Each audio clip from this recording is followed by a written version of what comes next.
Wind is a powerful source of energy on our planet. In fact, many of us have seen it in action, propelling sailboats across open seas or turning the blades of a farm's windmill to grind grain or pump water.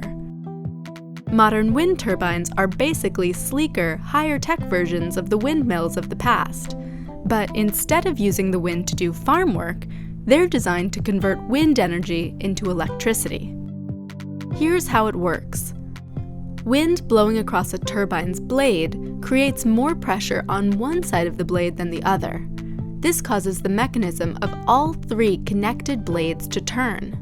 This rotation pushes on a series of spinning parts inside the body of the turbine, which in turn spins a generator, producing electricity. Because wind is always blowing somewhere across the surface of the Earth, it's considered a renewable resource. And because the only thing required to turn a wind turbine is moving air, wind farms emit no greenhouse gases.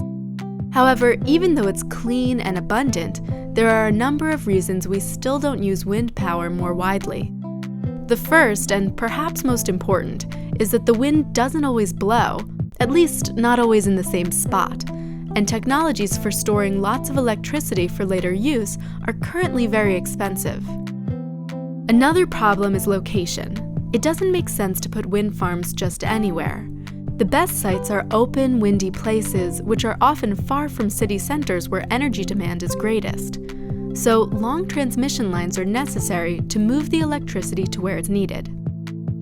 Finally, while wind farms are relatively cheap to operate, they cost a lot to build, especially in comparison to existing coal and natural gas power plants. The result is that many wind projects simply never get off the ground. At the moment, wind power makes up only a small portion of the electricity produced in America, but it's a rapidly growing industry that many experts believe could one day slash fossil fuel consumption. And just like solar, it will become cheaper and easier to use if we can find better ways to store the electrical energy it generates.